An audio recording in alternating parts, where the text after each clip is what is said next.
आइए दोस्तों, हम सुनाते हैं चौथ माता की कहानी। एक सेठ सेठानी थे। उनके एक बेटा और बहू थे। बहू सबको भोजन करा के फिर स्वयं भोजन करती। एक पड़ोसन ऐसी भी थी जो रोज पूछती कि बहू आज क्या बनाया खाया है। बहू कहती ठंडो बासी।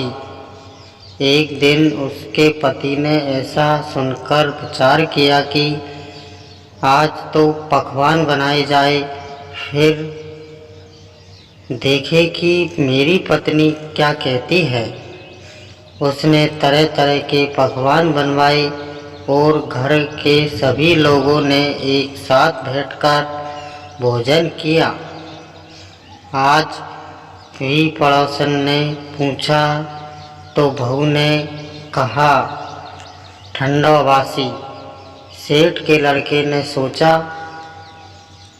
न हो कोई बात अवश्य है जिससे कि मेरी पत्नी ऐसा कहती है। उसने पत्नी से पूछा, तुम रोज ठंडो बासी खाया ऐसा क्यों कहती हो, जबकि अपने सबने एक साथ बैठकर कई तरह के पकवान खाए। उसकी पत्नी बोली, अपने जो खाया खा रहे हैं वह बाप बूढ़ों की कमाई है। जिस दिन आप कमाकर लाओगे उस दिन मैं समझूंगी कि ताज़ा भोजन कर रहे हैं।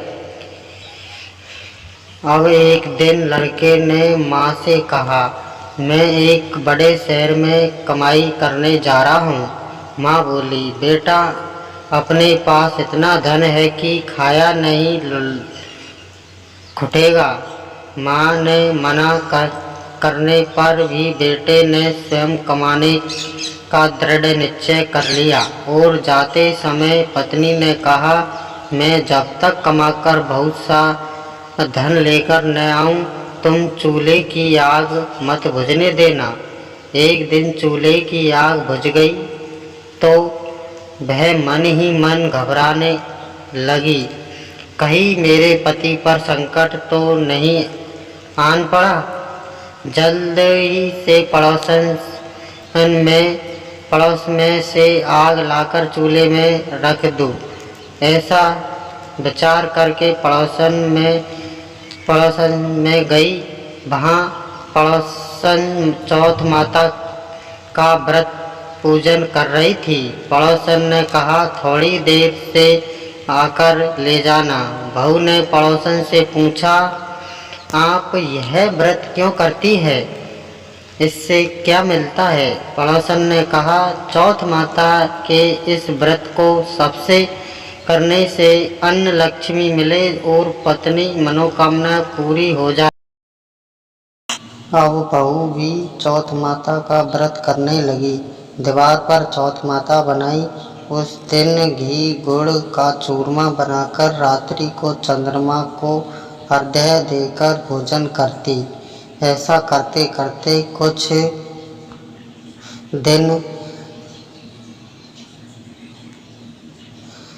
बहुत दिन हो गए। चौथ माता ने उस बहू के पति को सपना दिया कि साहूकार का बेटा तो जागे कि सोवे, तेरी पत्नी बहुत याद कर रही है। घर जाकर उसकी चिंता मिटा।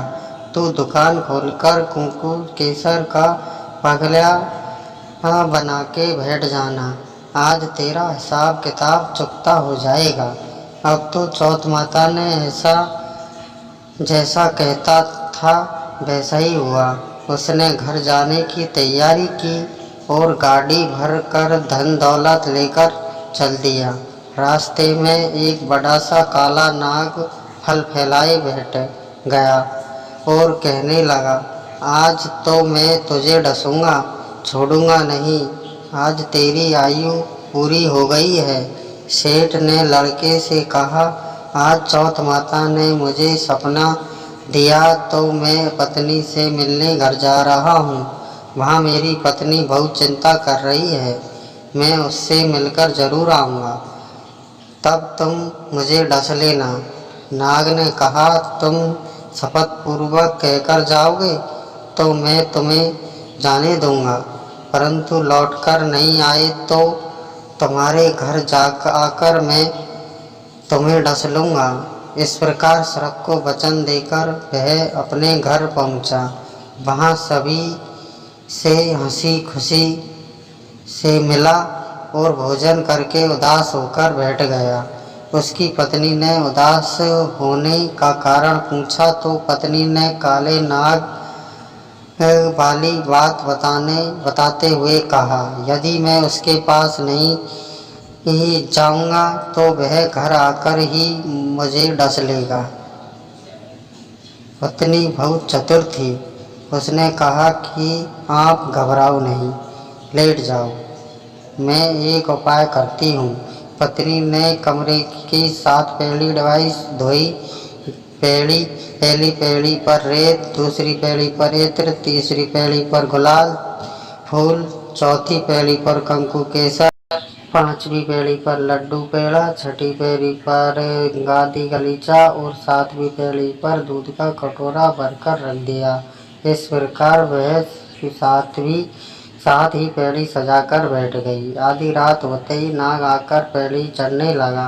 पहली पैड़ी पर रेत के में लौट गया और कहने लगा कि सेठ की बहू ने आराम तो बहुत दिया, पर वचनों से बांधकर आया हूँ, सो डसूंगा अवश्य ही।